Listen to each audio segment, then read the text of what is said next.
പൂക്കളും ഇലകളും ചില ഭംഗിയുള്ള തടി കഷ്ണങ്ങളും ഉപയോഗിച്ച് കണ്ണുകൾക്ക് ആകർഷകമായ രീതിയിൽ പുഷ്പങ്ങളെ ക്രമീകരിക്കുന്ന ഒരു കലയാണല്ലോ ഈ പുഷ്പ സംവിധാനം, ഫ്ലവർ അറേഞ്ച്മെന്റ്. എന്നാൽ ഇതിനുവേണ്ട പൂക്കളെ തിരഞ്ഞെടുക്കുന്ന കാര്യത്തിലുമുണ്ടൊരു കാര്യം. എന്താണെന്നോ, അവരവരുടെ യുക്തിക്ക് അനുയോജ്യമായ പൂക്കളെ തിരഞ്ഞെടുക്കാമെന്നാണ്. അതായത് നമ്മുടെ ഭാവനയിൽ ഉദിച്ച പുഷ്പങ്ങളുടെ ലൈൻ രൂപീകരണത്തിന് ഇഷ്ടമുള്ള പൂക്കളെ തിരഞ്ഞെടുക്കാമെന്ന്.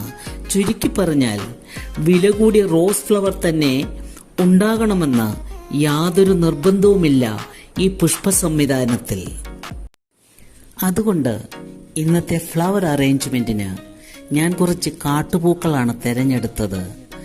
കൊച്ചിയിൽ താമസിക്കുന്ന എനിക്ക് ഈ കാട്ടുപൂക്കൾ എങ്ങനെ കിട്ടിയെന്നല്ലേ പറയാം. കാട്ടിൽ നിന്നല്ല, റോഡരികിൽ ഉള്ള സ്ഥലത്ത് ഒതുങ്ങിക്കൂടി ആർക്കും ഒരു ശല്യം വരാതെ വളരുന്ന ഒരിനം കുഞ്ഞു കുഞ്ഞു വയലറ്റ് പൂക്കൾ. എന്തോ ഇവരെ കണ്ടപ്പോൾ എനിക്കിത് വളരെ ഭംഗിയുള്ള പൂക്കളെന്ന് തോന്നിച്ചതിനാൽ ഒരു ചെറിയ ഫ്ലവർ അറേഞ്ച്മെന്റ് ട്രൈ ചെയ്താലോ എന്ന് തോന്നിയിട്ട് ഞാൻ ഉടനെ തന്നെ ആ പൂക്കളെല്ലാം ചെറിയ തണ്ടോടുകൂടി തന്നെ ഒടിച്ചെടുത്തു. ഈ കുഞ്ഞൻ വയലറ്റ് പൂവിനെ പുഷ്പ സംവിധാനത്തിൽ എങ്ങനെ ഒരുക്കിയെടുത്തു എന്ന് കാണാം. ഇനി വീഡിയോയിലോട്ട് പോകാം നമുക്ക്.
കാട്ടുപൂക്കൾ കൊണ്ടൊരു പുഷ്പ സംവിധാനം. എൻ്റെ വീഡിയോകൾ ഇഷ്ടപ്പെടുന്നുവെങ്കിൽ തീർച്ചയായും സബ്സ്ക്രൈബ് ചെയ്യണം. വീഡിയോയ്ക്ക് കമൻറ്റ്സ് ആൻഡ് ലൈക്ക് ചെയ്യാൻ മറന്നു പോകരുത്. എൻ്റെ വീഡിയോ കാണുന്ന കൂടുതൽ ആൾക്കാരും വീഡിയോ സബ്സ്ക്രൈബ് ചെയ്യാതെ കാണുന്നവരാണ്. അതെങ്ങനെ മനസ്സിലായി എന്നല്ലേ?